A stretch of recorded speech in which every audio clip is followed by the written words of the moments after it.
Good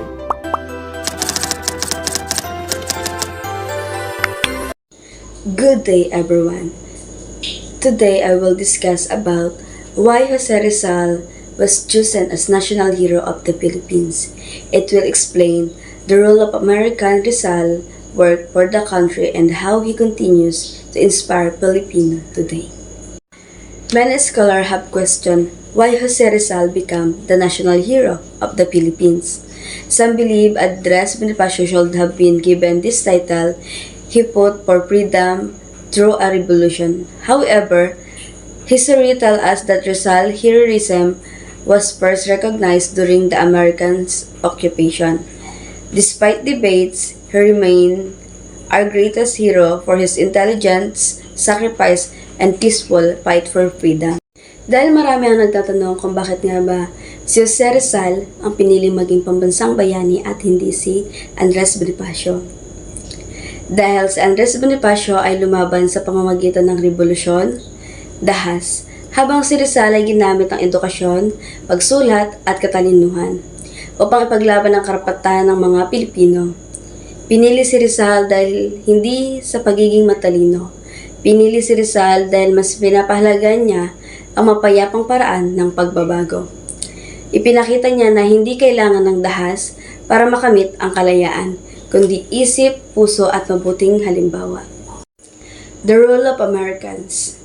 During the Americans' occupation, Governor William Ward Taft believed that Filipinos need a national hero who represented peace, reform, and education.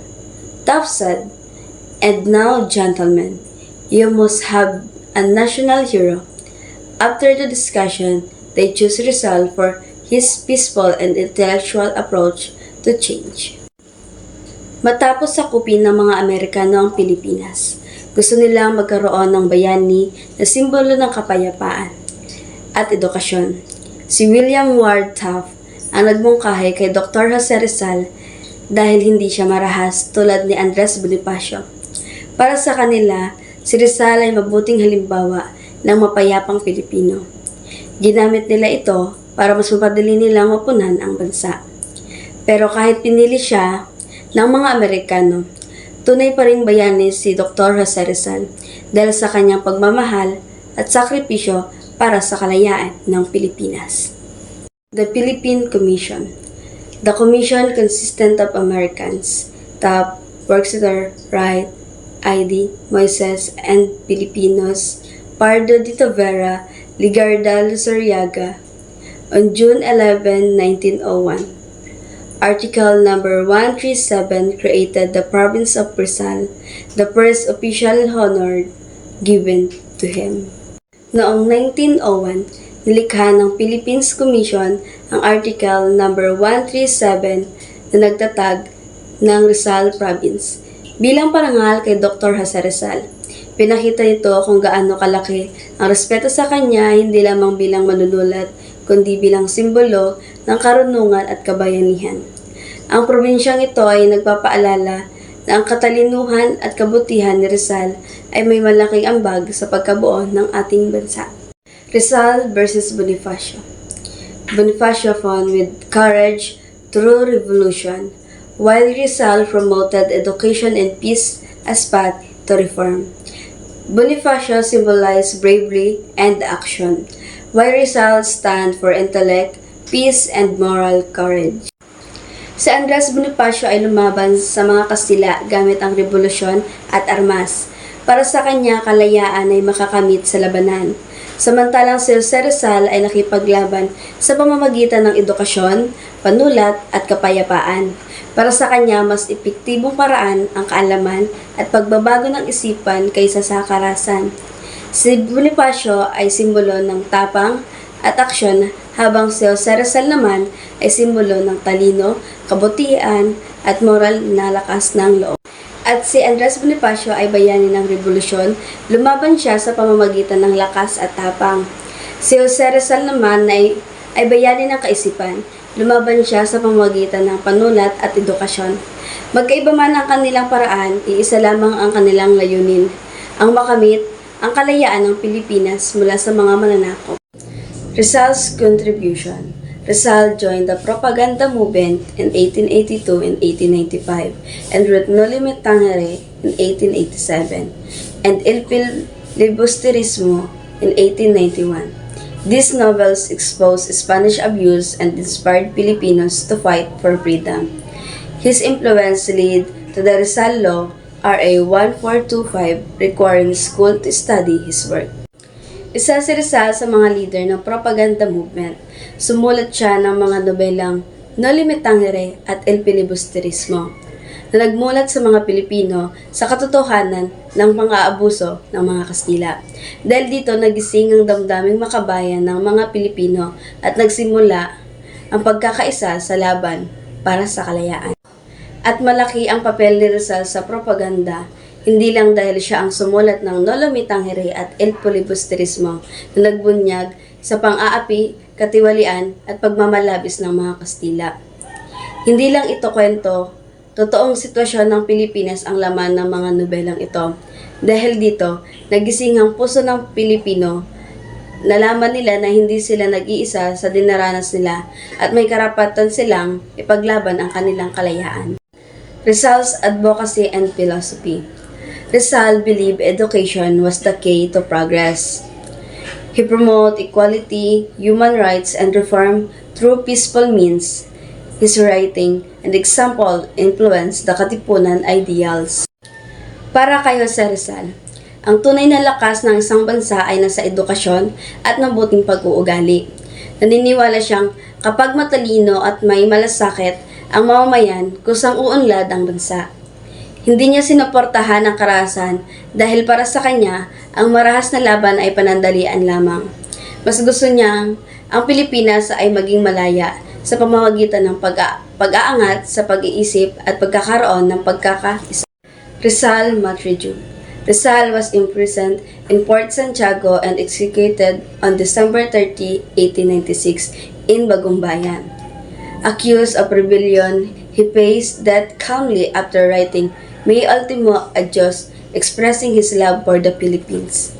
Ikinulong si Rizal sa Port Santiago at tinatulan ng firing squad noong December 30, 1896. Habang nakakulong, sumulat siya ng tulang May Ultimo Adios na naglalaman ng kanyang huling mensahe ng pag-asa at pagmamahal para sa bayan. Imbis na matakot ang mga Pilipino, lalo silang nag-apoy sa damdaming makabayan. Ang kamatayan ni Rizal ang nagpasimula ng mas malakas na revolusyon laban sa mga Kastila. Rizal Global Recognition. Rizal was admired by scholars worldwide including Ferdinand Dumitrit, who called him the greatest man the Malay race has produced. He is known as the first Filipino, the pride of Malayan, raised the greatest Malayan. Ibig sabihin, hindi lang mga Pilipino ang humanga kay Jose Rizal. Maging ang banyagang scholar at kaibigan niya tulad ni Ferdinand Dumitrit ay nakita ang kanyang talino at kabutihan. Tinawag siya ni Dumitrit na pinakadakilang anak ng lahing Malay. May mga monumento pa nga si Rizal sa iba't ibang bansa, ibig sabihin, kinilala siya hindi lang bilang bayani ng Pilipinas kundi bilang isang pandaigdigang simbolo ng katalinuhan, tapang at dignidad. Recognition by fellow Filipinos. Even before his death, Rizal was honored by Filipinos. He was president of La Soledad, founder of La Liga Pilipina, and honorary president of the Katipunan, which used Rizal as password. Bago pa ang kamatayan ni Jose Rizal, iginalang na siya ng mga Pilipino. Nang itatag niya ang La Liga Pilipina, ang layunin ng pagkakaisa, reforma at pagbubuti ng buhay ng mga Pilipino. Nang walang dahas, maging sa Katipunan, ginamit nila ang pangalang Rizal bilang password. Patunay na siya ang inspirasyon nila sa laban para sa kalayaan. Rizal after his death. In 1897, General Emilio Aguinaldo and other exiled revolutionary commemorative Rizal death and declared December 30 as National Heroes Day, marking the first Rizal Day celebration.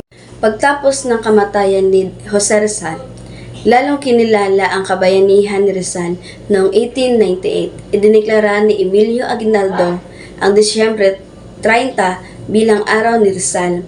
Hanggang ngayon, ginugunitan natin ito bilang tanda ng respeto at pasasalamat. Ipinapaalala nito kung paano ang isang tao may tapang, talino at malasakit ay kayang baguhin ang buong bansa.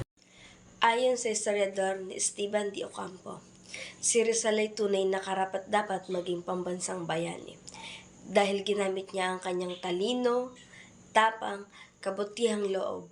Pinili niyang gumamit ng edukasyon, panulat at hindi armas upang ipaglaban ang bayan. Para kay De Ocampo, ang kabayanihan ay hindi nasusukat sa dami ng laban, kundi sa lalim ng pagmamahal sa bayan, at ganun ang ginawa ni Rizal. Walang opisyal na batas o tao ang naghirang kay Rizal bilang pambansang bayani. Salip ang kanyang mga gawa, prinsipyo at sakripisyo ang naging dahilan kung bakit siya ang kinilala ng sambayanan. Ang mga Pilipino mismo ang nagturing sa kanya bilang simbolo ng kabayanihan dahil nakita ng mga Pilipino ang kanyang tunay na pagmamahal at malasakit sa bayan.